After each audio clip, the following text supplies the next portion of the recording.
आज की जो बड़ी ट्रेड आ रही है राहुल, वो है HDFC ट्विंस में। इसने लगातार अंडर परफॉर्म किया, लेकिन ये जो कल कंसल्टेशन पेपर आया है कि शायद इंडेक्स से बाहर ना निकलना पड़े, तो इसमें आपका क्या व्यू है? क्योंकि यहाँ पर काफ़ी अंडर परफॉर्मेंस देखी है हमने, काफ़ी सेलिंग देखी है FIs से।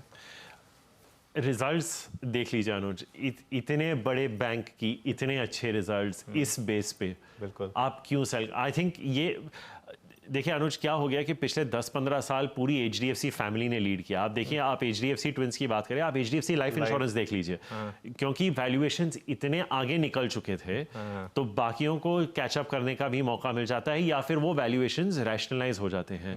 तो हो सकता है, मैं नहीं कह रहा हूं कि होगा, लेकिन क्योंकि अब दूसरे म्यूचुअल फंड्स और लाइफ इंश्योरेंस कंपनीज भी लिस्ट हो चुके हैं, शायद आगे जाके ICICI mutual fund, SBI mutual fund भी लिस्ट हो जाए, तो हो सकता है कि एज अ ग्रुप थोड़ा allocation as fund managers change हो जाए।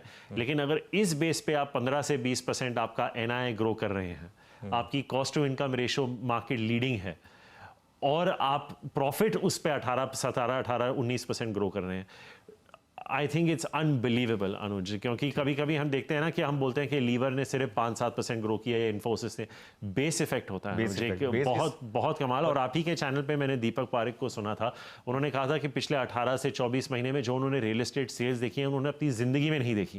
वो तो देख ही रहे हैं हम, वो तो डेटा बिल्कुल विजिबल है। बिल्कुल। तो आई थिंक ये मर्जर बहुत सारे सिनर्जीज लाएगा, थोड़ा समय अभी भी लगेगा, लेकिन आप इस अंडर परफॉर्मेंस को खरीदिए, अंडर परफॉर्मेंस को खरीदिए। ये बिल्कुल, ये आई थिंक ये पोर्टफोलियो स्टॉक्स हैं अनुज। ठीक है, ये पोर्टफोलियो स्टॉक्स हैं। तो और अब इस समय क्या पोर्टफोलियो स्टॉक्स हैं? आप हालांकि बोल रहे हैं कि थोड़ा कॉशियस हो जाइए, लेकिन फिर भी कुछ स्टॉक्स में हमेशा एक दमखम रहता है, हमेशा एक रिस्क रिवॉर्ड फेवर में होता है।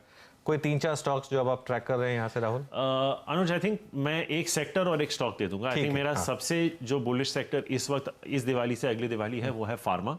उसमें जी, उसमें कॉन्ट्रा कॉल हो गई है तो हाँ जी राहुल, कॉन्ट्रा कॉल हो गई है तो क्योंकि अनुज मुझे लगता है कि आपको एक्सपोर्ट रिलेटेड स्टॉक से दूर रहना चाहिए। अगर ग्लोबली हम रिसेशन में जा रहे हैं तो फार्मा तो एक्सपोर्ट रिलेटेड, डोमेस्टिक फार्मा, अच्छा, इसीलिए मैंने सिप्ला कहा। और उस सिप्ला का जो पोर्टफोलियो भी है रेस्पिरेटरी का, वो लिमिटेड कंपटीशन है, लो कंपटीशन है।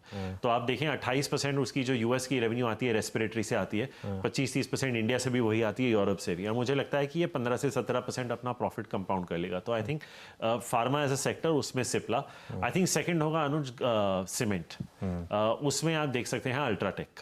ओके, मैं लिक्विड लार्ज कैप नेम्स दे रहा हूँ। तीसरा अगर मैं देखूंगा वो कहूंगा कि ऑटो, उसमें आप अशोक लेलैंड देख सकते हैं। और चौथा अगर मैं देखूं तो मैं कहूंगा कि अगर रूरल स्पेंडिंग पिकअप हो गई और FMCG की वापसी हो गई, तो मुझे लगता है कि names like Britannia and Dabur could do well. तो आई थिंक आप डोमेस्टिक फोकस रखिए।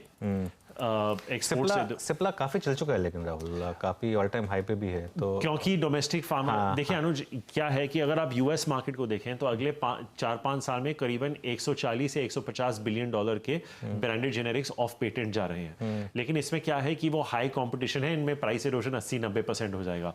तो आई थिंक इन्वेस्टर्स ऐसे स्टॉक्स ढूंढ रहे हैं जो एक आपको अच्छा हाइब्रिड मॉडल दे US और इंडिया का, जो कि इंडिया में शायद मेरे हिसाब से सन फार्मा सबसे बेहतरीन है, या फिर आप डोमेस्टिक देख लें। तो क्या हो जाता है अनुज, क्योंकि डिस्प्रोपोर्शनेट फ्लोज एक स्टॉक में चले जाते हैं, तो उसकी प्राइस और वैल्यूएशन दोनों रेस हो जाते हैं। तो फिलहाल अभी भी सिप्ला 20-21 टाइम पे ही है हमारे नंबर्स पे, तो ऐसा नहीं है कि इतना एक्सपेंसिव है कि आप उसको हाथ ही नहीं लगा सकते। तो आई थिंक यहाँ से अगर आपको 15-20% के रिटर्न्स एक साल में मिल जाएं, you should be very happy. That's more than 2x an FD return right now.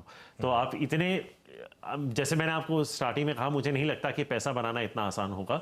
तो I think if you are staying with a name like Cipla and you make 15-20% over the next 1 year, I think it's a great place to B.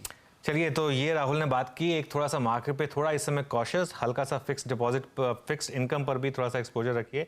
Equity में पैसा बनेगा, लेकिन शायद जिस जो pace है उसको लेकर थोड़ा सा कॉशियस हो जाइए। और HDFC और HDFC बैंक इन्होंने कहा पोर्टफोलियो स्टॉक्स हैं, इनमें डरने की जरूरत नहीं है। उसके अलावा सिप्ला इनकी टॉप पिक है, अल्ट्राटेक सीमेंट में, ब्रिटानिया और डाबर FMCG में, और अशोक लेलैंड इनकी एक पिक है। एक डार्क हॉर्स जो इन्होंने समझा है वो है जोमेटो, स्पेशली इस क्वार्टर के लिए सिर्फ एक टैक्टिकल अगर आपको बाय करना है, क्योंकि 2 बड़े इवेंट होंगे और वर्ल्ड कप क्रिकेट का और वर्ल्ड कप फुटबॉल का, और दोनों में आप अगर घर पे रहेंगे तो ऑर्डर इन करेंगे जोमेटो से, तो जोमेटो को उसका एक फ़ायदा मिलेगा। लेकिन ये सिर्फ इस क्वार्टर की कॉल है, और हालांकि काफ़ी पॉजिटिव रहे हैं वेस्ट लाइफ पर, लेकिन वेस्ट लाइफ में अब उनको लग रहा है कि वैल्यूएशन काफ़ी एक्सपेंसिव हो गई, तो शायद थोड़ा प्रॉफिट बुक कर लेना चाहिए। राहुल, शुक्रिया आपका, आपने समय निकाला और बात की हमारे दर्शकों के। थैंक यू सो मच अनुज, आपको, आपकी पूरी टीम, आपके परिवार को दिवाली की हार्दिक शुभकामनाएं। आपको भी और आपकी फैमिली और आपकी थैंक यू टीम सो को मच।